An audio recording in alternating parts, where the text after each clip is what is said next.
This surgeon takes lives instead of saving them. We open with the cop hurriedly driving his partner to the hospital. Once there, Dr. Paul Kersey tends to the fallen officer. Unfortunately, there isn't much he can do. Diagnosis? Death. The partner feels guilty, but he did all that he could. A nurse calls out to Paul. He needs to work on the shooter now. As he walks off, the officer shouts, "So you're gonna go save that monster now?" Yes, he will. At home, Paul has a look at his broken watch while chatting with his wife, Lucy. Then, they hear an excited screech upstairs from their daughter, Jordan. Perhaps she has a boy over. She comes down acting all calm and cool, then bursts with joy. She got accepted to her dream college. They're so proud of her. Later, they attend Jordan's soccer game where one of the parents is acting a little uppity. He starts shouting at the ref and cursing excessively. Paul tells him to calm down and prescribes a chill pill. The man counters, wanting to prescribe his fists. It almost breaks out into a fight, but Lucy steps in, protecting the timid Paul. After, the Kerseys go out for lunch.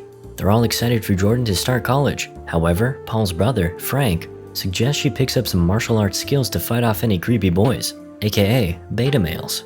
Suddenly, she breaks out her moves. She chokes Frank, and he's into it, meaning he admires her skills. She's actually been training Krav Maga on a weekly basis.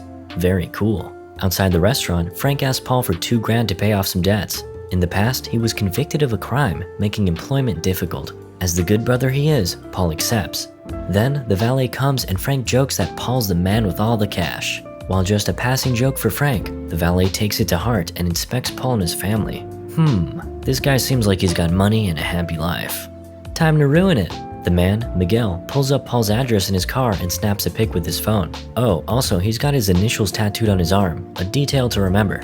Sometime later, the fam prepares to go out to celebrate Jordan's birthday. However, Paul gets a call. He's got to come into work. It's sad, but they understand. The ladies cheer themselves up by shopping. Lucy plans to cheer Jordan up with a homemade cake. But first, she needs her iPad.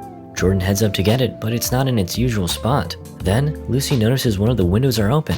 Her suspicions begin to escalate as she spots dirty footsteps in the house. Suddenly, Jordan screams. The full reality of the situation quickly sets in. 3 creepy masked men have broken in and they take the ladies hostage. The leader, Knox, has Lucy direct him to the safe, while Jordan is left with Joe and Fish.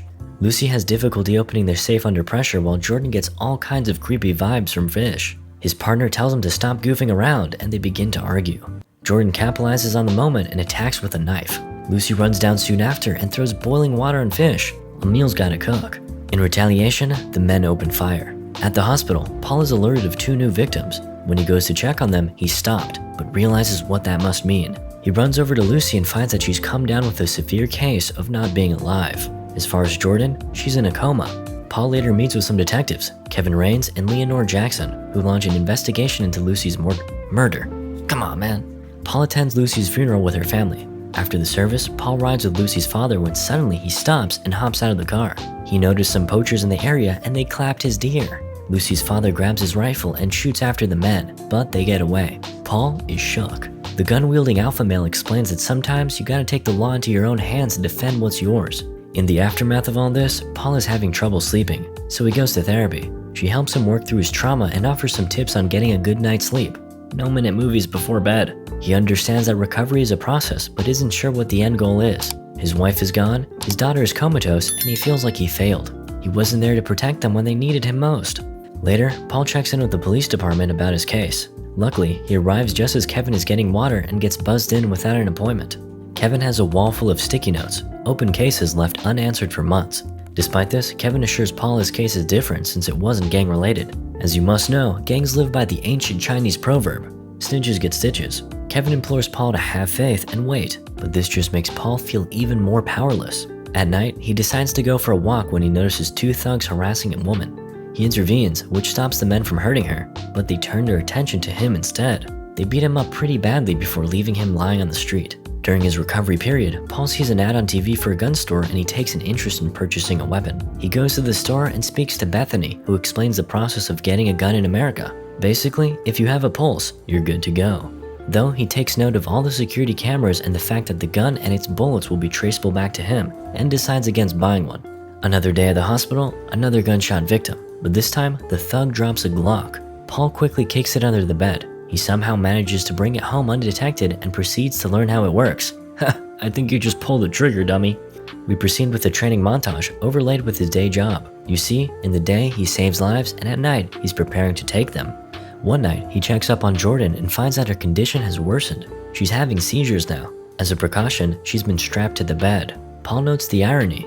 His daughter is essentially handcuffed while the animals that did this to her are free, living their best lives. It's time to act up. Paul dons a hoodie and heads out, looking for trouble.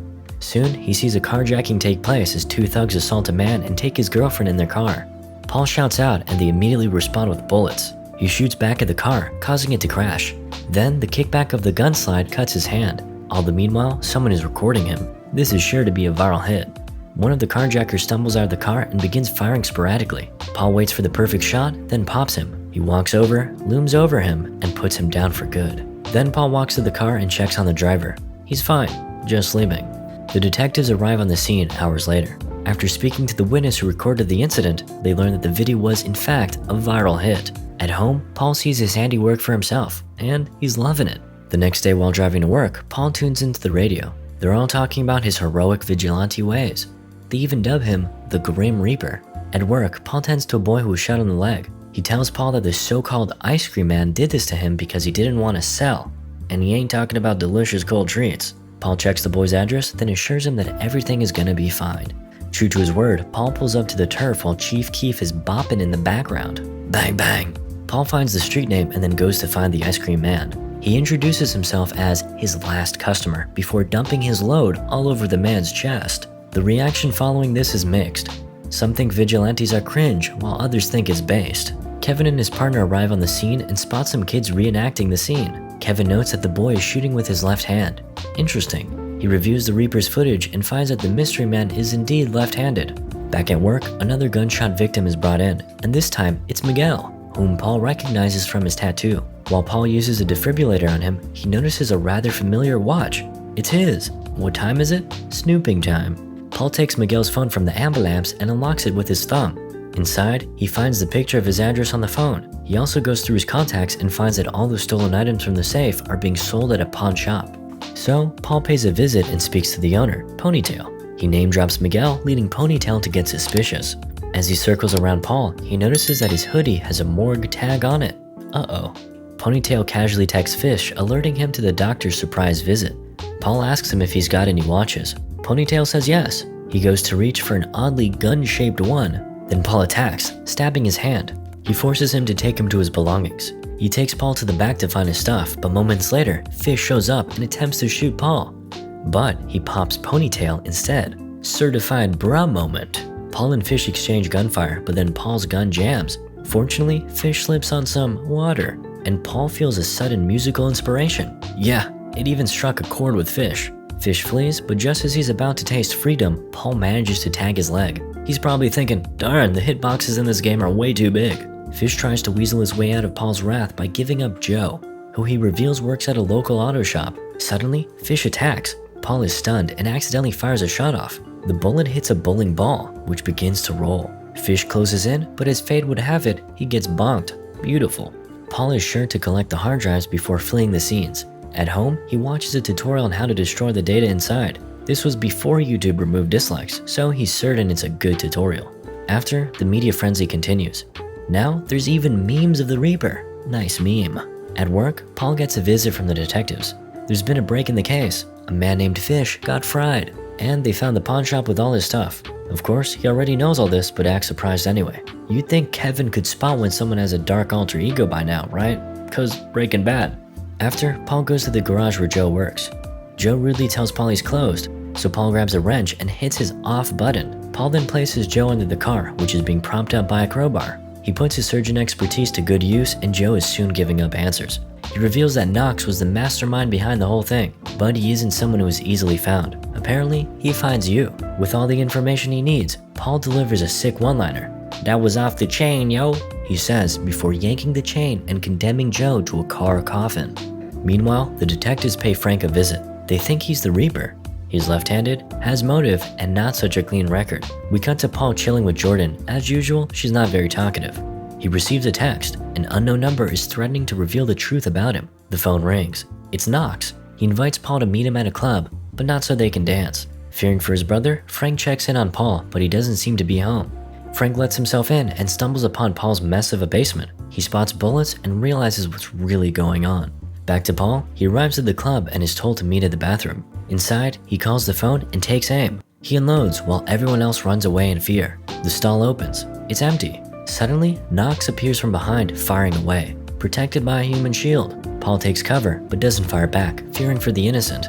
Using his 200 IQ, he spots an electrical box and shoots it out. In the cover of darkness, Paul flees. In the aftermath, Knox ends up in the hospital and the detectives arrive to question him. He says he knows who the shooter was. Before he reveals the name, we cut back to Paul, dealing with his own injuries. Through sheer will, he manages to patch up his own wound. Meanwhile, the detectives burst into Paul's empty office. Paul is in fact headed towards his basement where he runs into Frank. The pair have a heart-to-heart. Of course, Frank wants him to put an end to it all and focus on doing what's best for Jordan. Then, the Popo come knocking. Frank answers the door and makes up an alibi for Paul. They have no choice but to leave. Back in the basement, the brothers continue to chat when Paul receives a call. Jordan woke up. Finally. Paul rushes over and unfortunately has to break the news about her mother. On the bright side, Jordan is physically well and can come home soon. Fast forward a week and the pair head for the elevator. Just as the door is about to close, Knox enters. He knows exactly who they are, but Paul doesn't. He never saw his face. He makes small talk with Jordan, then calls Paul by name as they leave. Uh-oh. Immediately after, Paul visits Bethany to fulfill his American freedoms.